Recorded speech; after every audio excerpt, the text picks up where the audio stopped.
Artophiles, arthologues et artivores, bonjour. J'ai mis une cravate parce que l'heure est grave, puisque c'est parti pour une nouvelle séquence consacrée à la BD de A à Z. La BD n'est pas qu'une seule question de savoir bien dessiner, mais bel et bien de savoir raconter une histoire. Un auteur de BD est un raconteur d'histoire. Donc on va travailler sur le scénario, et le travail de dessin viendra s'y greffer. Je ne voudrais pas vous saouler de théorie, mais pourtant la bande dessinée est paradoxale, parce que c'est principalement les dessinateurs qui vont avoir envie de se mettre à faire de la bande dessinée. Or, avant tout, dans une bande dessinée, on a besoin d'un scénariste. L'idée, c'est que l'histoire vous prenne, vous interpelle et vous amène quelque part. Alors, parfois, plus que quiconque, le dessinateur virtuose se retrouve avec une angoisse, celle de la page blanche. Et c'est cette angoisse qu'on va essayer de démêler et de voir à travers des petites techniques spirituelles et de voir. Et c'est cette angoisse-là qu'on va essayer de déjouer et de comprendre comment à partir.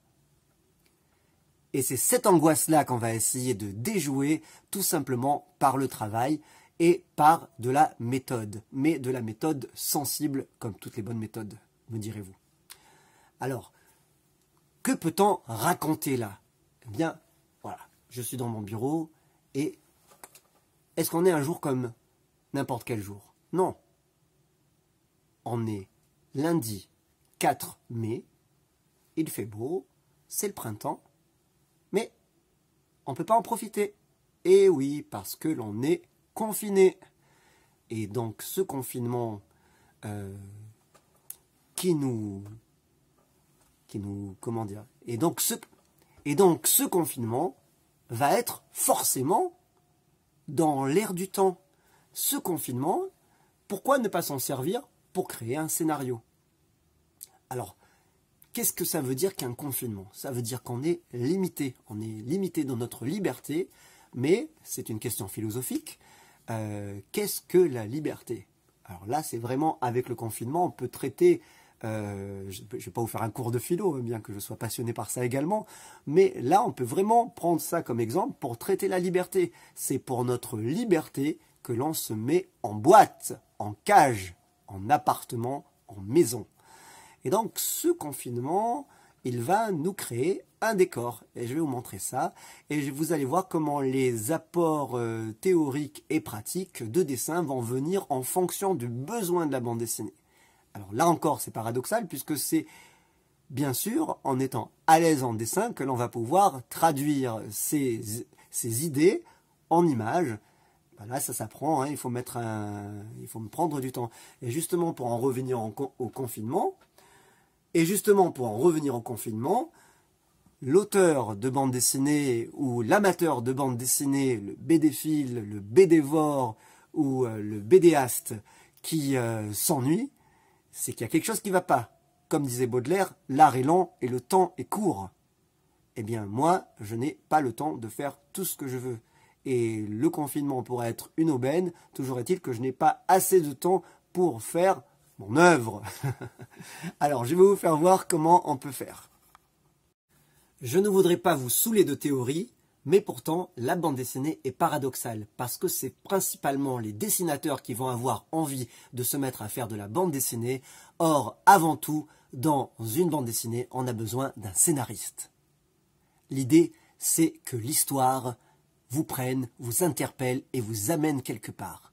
Alors, parfois, plus que quiconque, le dessinateur virtuose se retrouve avec une angoisse, celle de la page blanche. Et c'est cette angoisse-là qu'on va essayer de déjouer tout simplement par le travail et par de la méthode. Mais de la méthode sensible, comme toutes les bonnes méthodes, me direz-vous. Alors, que peut-on raconter là?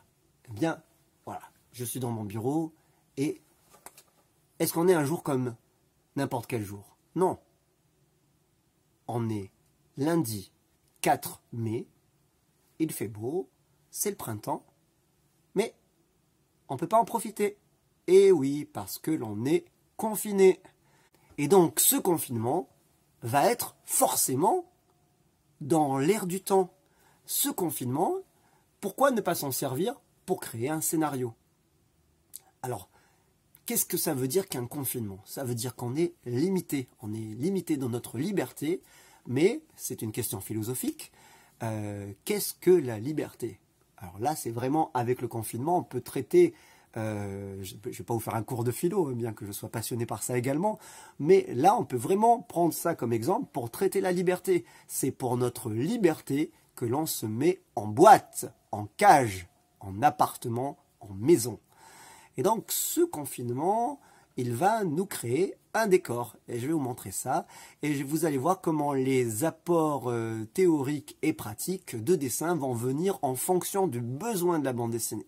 Alors là encore, c'est paradoxal puisque c'est bien sûr en étant à l'aise en dessin que l'on va pouvoir traduire ces idées en images. Voilà, ça s'apprend, hein, il faut me prendre du temps. Et justement, pour en revenir au confinement, l'auteur de bande dessinée ou l'amateur de bande dessinée, le BDphile, le BDvore ou le BDaste qui s'ennuie, c'est qu'il y a quelque chose qui ne va pas. Comme disait Baudelaire, l'art est long et le temps est court. Eh bien, moi, je n'ai pas le temps de faire tout ce que je veux. Et le confinement pourrait être une aubaine, toujours est-il que je n'ai pas assez de temps pour faire mon œuvre. Alors, je vais vous faire voir comment on peut faire. Premier conseil, bien ranger son bureau. À l'heure qu'il est, je ne sais pas encore ce que je vais utiliser, mais j'ai sorti des crayons de couleur, des aquarelles, des petits pastels, de la peinture blanche, des feutres, un crayon gris, une gomme et tout ce qui s'ensuit. Rien de tel qu'une prise de vue du réel pour se donner des idées. Donc vous allez aller chez vous, si vous voulez, pour faire cette idée. Et on va faire un scénario qui va se passer pendant le confinement. Donc on va aller quelque part dans son salon. Voilà, on peut imaginer un salon avec un canapé, par exemple. Hop, un petit canapé. Voilà, qui serait là. Donc là, je vais chercher mon décor. Mon canapé, pour l'instant, je le fais même pas en perspective, hein, je le fais en perspective cavalière, c'est-à-dire sans utilisation de point de fuite. Voilà, donc j'ai mon canapé comme ça, basique. Bon, après, par contre, avec la pratique du dessin, il y a des choses qui viennent assez normalement. Et puis, on peut imaginer que ici, il y a une table, une sorte de guéridon. Voilà. Et puis que ici, il y a une autre partie de canapé.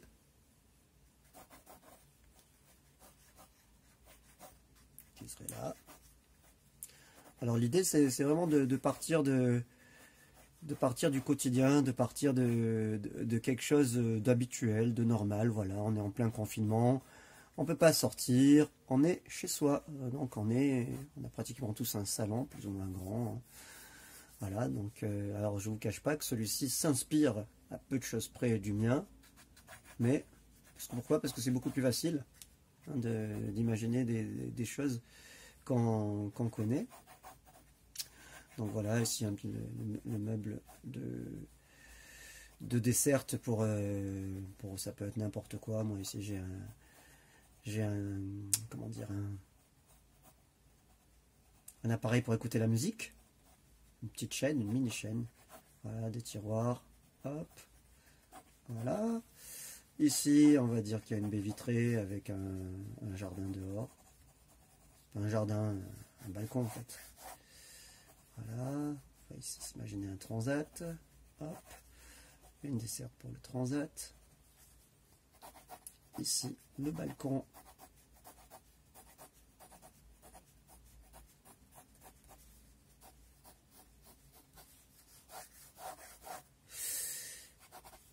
Et voilà, ici, il y a un petit couloir. Ici, on a l'arbre à chat de Mimi. Je vais le mettre parce que ça va peut-être me servir. Parce que Mimi, c'est une actrice qui fait partie de ma vie. C'est notre petite chatte. Voilà, donc elle a ici des choses sur lesquelles elle va grimper. Voilà. une petite cachette ici, là, tac. Là, nous avons bien sûr une table basse.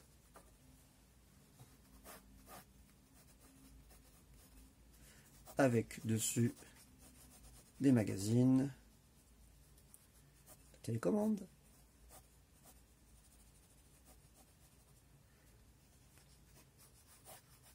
un l'envers,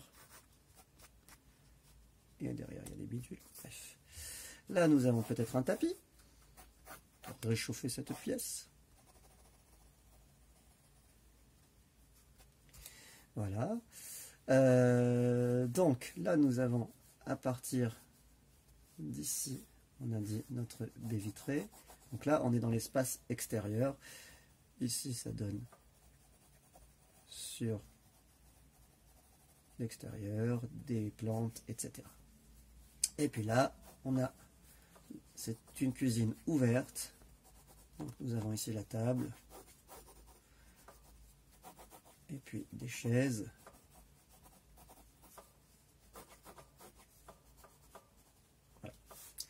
Et donc, comment à partir de ce décor, donc je vous ai parlé de Mimi tout à l'heure, donc je vais la mettre là, je vais installer ma petite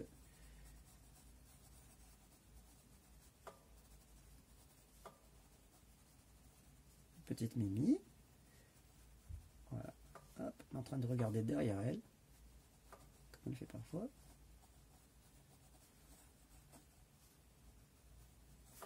Voilà.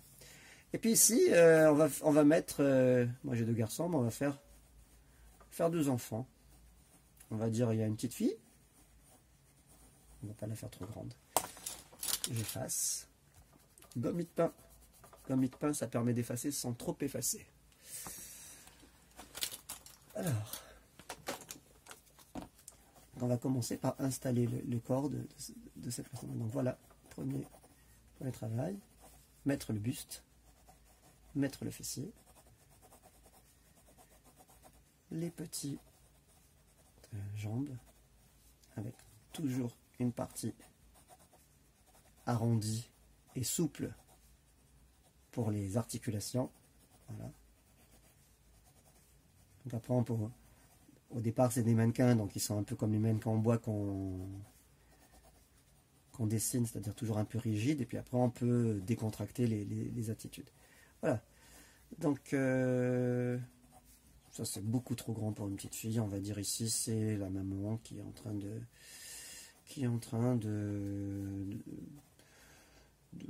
manger du chocolat. Voilà. Manger du chocolat. Hop, la maman. Voilà. Et donc ça va nous permettre de mettre la proportion pour la petite fille qu'on va faire là. Voilà, beaucoup plus petite. Elle est en train de se reposer un peu sur sa maman.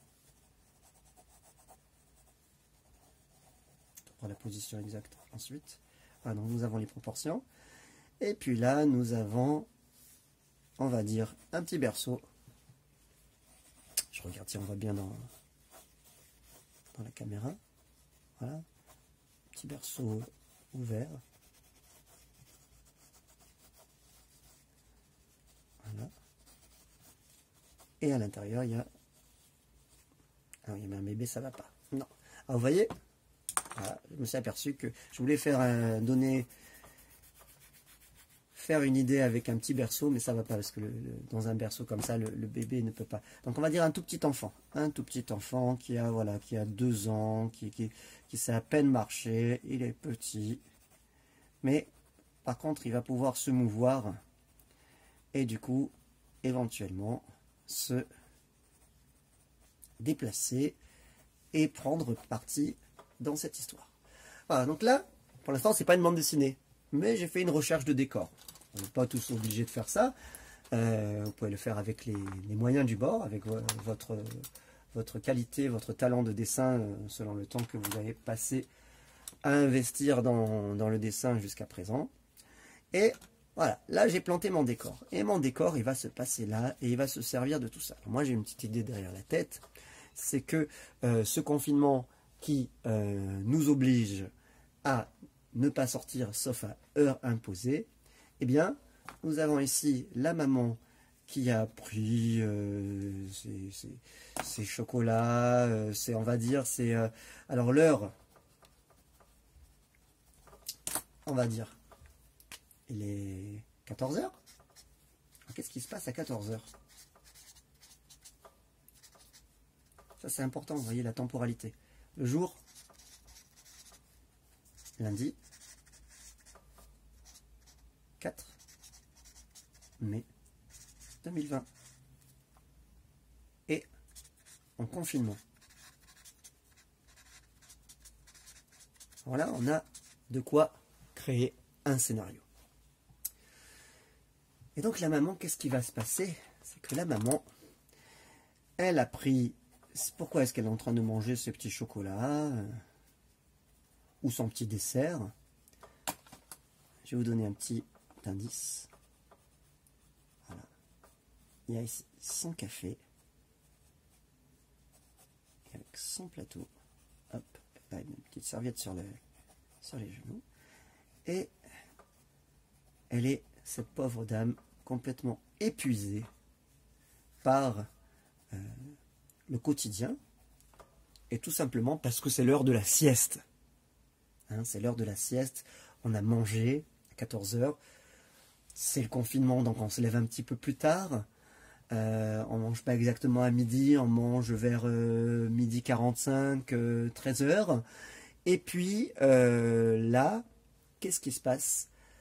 La maman, elle rêverait que... donc là, je vais noter au fur et à mesure toutes les petites idées qui vont me venir dans la tête et dont je vais vous faire part. Et ça va vous donner des petites techniques de scénario. Pourvu qu'il fasse...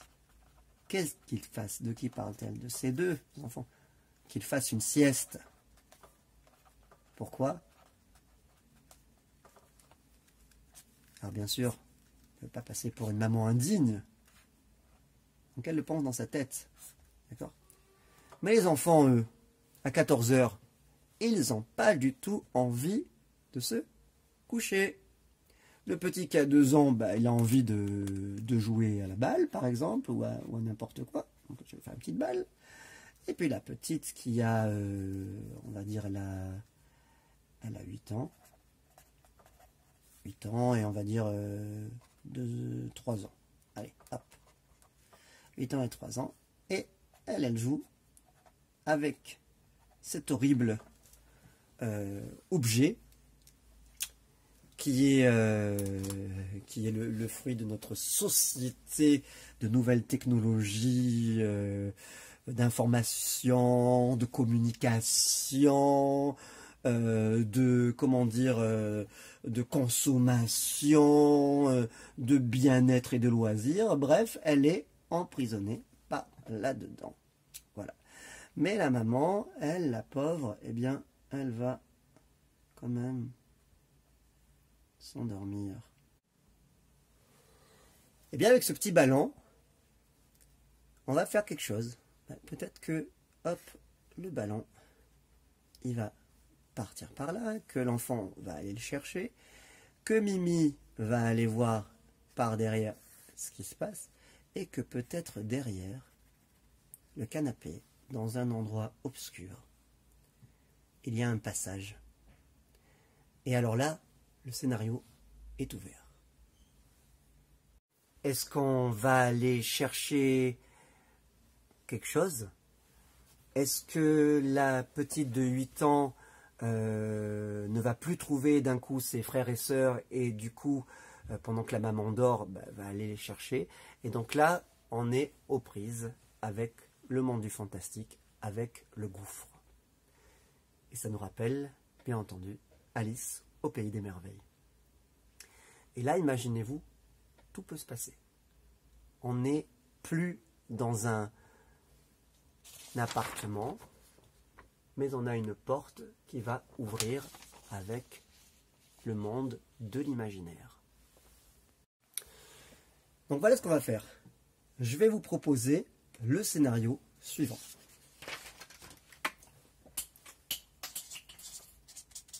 Scénario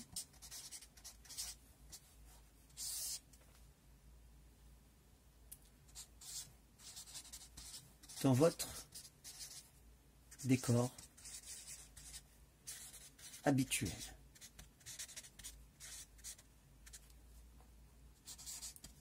Il y a une faille, un trou. Alors ce trou, il peut être dans une armoire, derrière un canapé, sous un lit, c'est à vous d'imaginer. Qui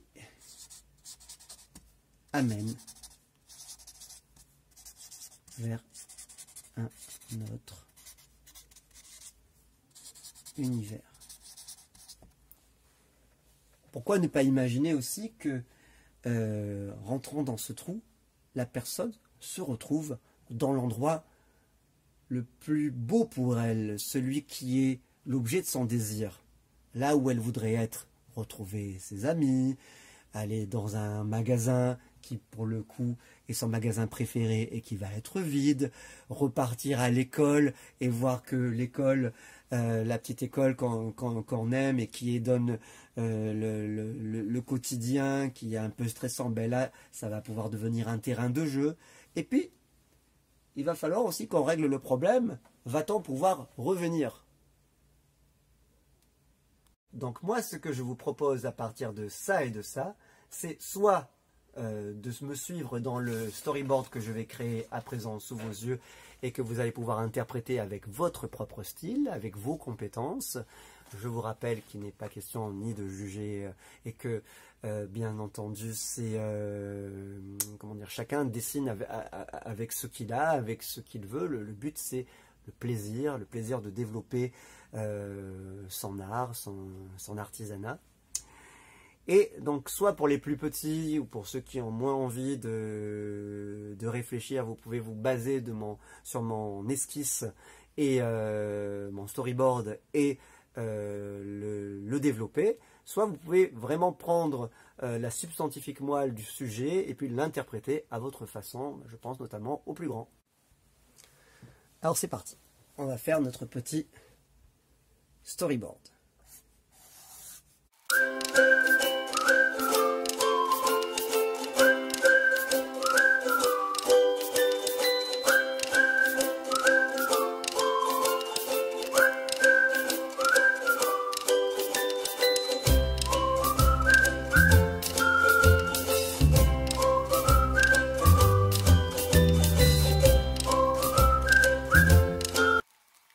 Là, on a notre première scène qui présente la maman qui s'est bien endormie.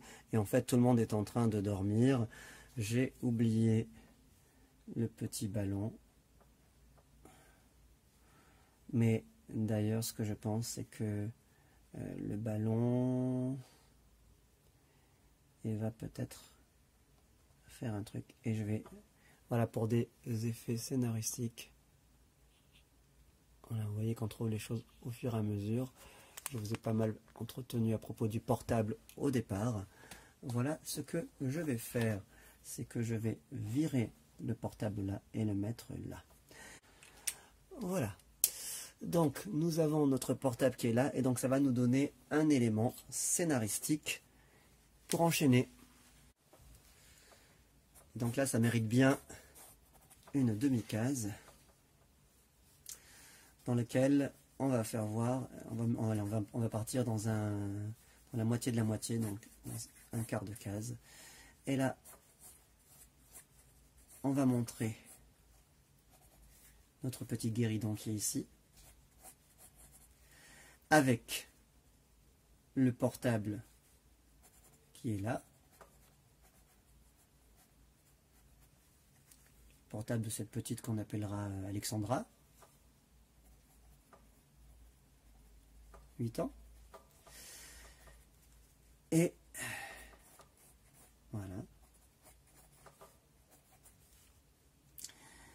Et la deuxième image, on va montrer le petit enfant qui on a dit qui est tout petit, hein, qui a 2-3 ans.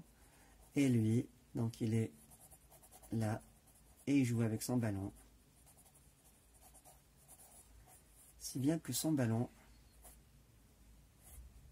il va partir là-bas. Voilà. Et lorsqu'il va partir là-bas, maman dort toujours. Donc on va faire un petit rappel de notre scène initiale. Maman qui dort. Maman, elle dort de plus en plus. Voilà, elle s'est endormie. Elle est là. Oh, elle fait sa petite sieste, elle a bien le droit. S'occuper de faire à manger. Le papa, s'il y a un papa, il n'y est pas. Il est bien tranquille dehors. Pendant ce temps-là, maman fait tout. La petite, elle, elle dort aussi, parce que sinon, la suite de l'histoire, alors, je vais la mettre différemment. Je vais l'installer là. En plus, elle se sert de sa maman comme oreiller. Voilà, elle est là et elle dort sur sa maman. Voilà. Nous avons toujours notre portable qui est là, avec notre lampadaire qui est ici. La suite, c'est juste un zoom qu'on a fait. On est passé d'un plan d'ensemble à un plan qui se grossit.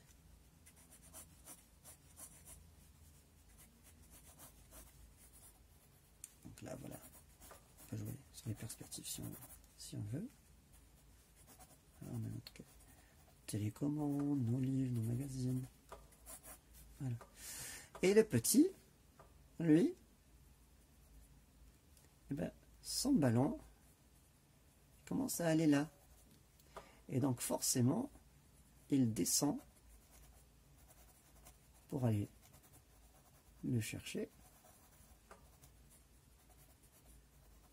C'est pas encore bien marché, hein. Il s'est marché, bon, à peine. Pas le faire trop marcher pour qu'il crapaille juste. On va dire qu'il a un an et demi. Voilà, il a 1 an et demi. Donc lui, il s'appelle comment on va l'appeler, Georges. Et il a 1 an et demi.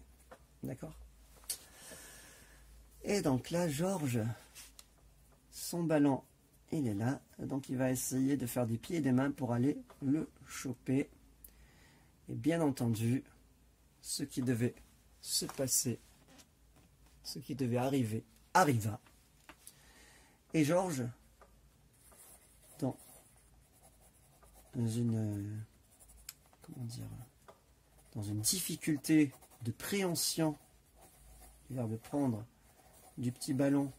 Il n'arrive pas bien à l'attraper parce qu'en même temps, on peut imaginer qu'il ne tient pas bien sur ses pattes et qu'il a glissé.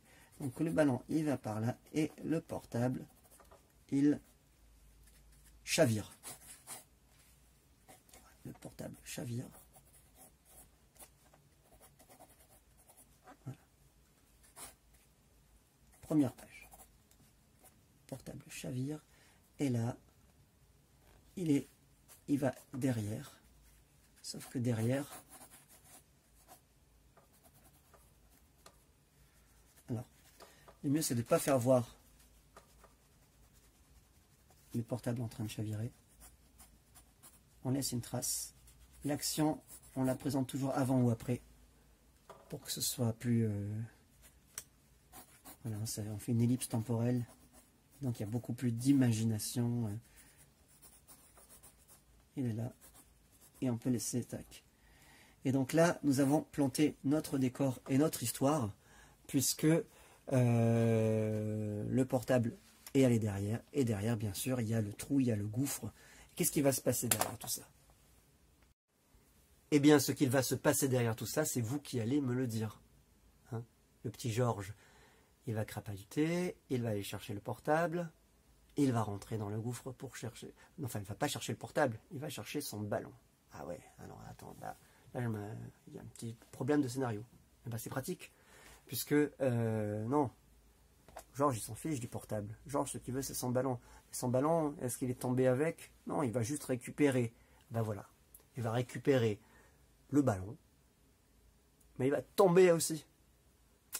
Alors là, il y a la petite qui va se réveiller. La maman, bon, elle dort, n'en parlons pas. La petite, maintenant, elle s'est réveillée, du coup, parce qu'elle a entendu du bruit avec le petit qui est tombé, le ballon qui est tombé, le portable qui est tombé. Et elle se réveille, la première chose à laquelle elle va penser, c'est pas où est mon frère, c'est je veux mon portable. Elle ne trouve pas le portable, qu'est-ce qui va se passer?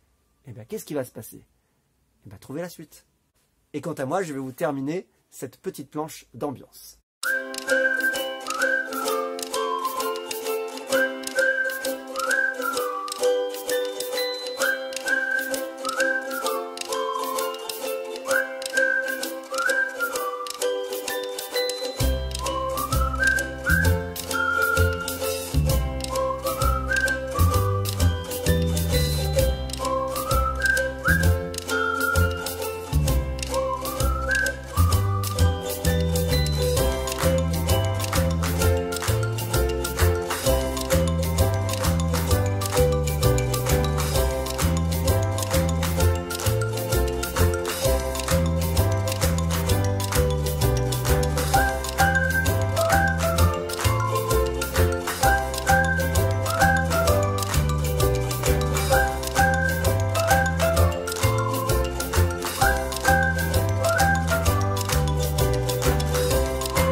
Voilà, vous avez vu comment nous nous sommes saisis de l'actualité pour créer notre scénario et comment une image en appelle une autre. Donc, je rappelle les éléments que j'ai utilisés pour la bande dessinée. Donc, nous avons le storyboard final qui est une base de travail. Ce n'est pas une planche de BD, c'est une planche qui va être redécalquée avec une table lumineuse ou un calque ou recopiée. Nous avons notre plan d'ensemble qui nous a permis de créer à partir d'un dessin notre image, notre schéma narratif. Pour les dessinateurs, c'est beaucoup plus facile de travailler comme ça que de travailler avec des lignes. Et puis quand même, on a mis quelques lignes pour se rappeler de notre idée. Ça s'appelle un synopsis. Mes chers amis arthophiles, artilogues et artivores, je vous dis à très bientôt. N'hésitez pas à me poser sur mon adresse mail qui va apparaître là, borgelalbert@gmail.com, toutes vos questions relatives au travail que je vous ai présenté. J'y répondrai toujours avec plaisir. J'espère que cette vidéo vous aura plu. Auquel cas, n'hésitez pas à m'encourager en laissant un petit pouce bleu et à vous abonner si ce n'est toujours pas fait. Et je vous dis à très vite pour de nouvelles aventures graphiques et chromatiques.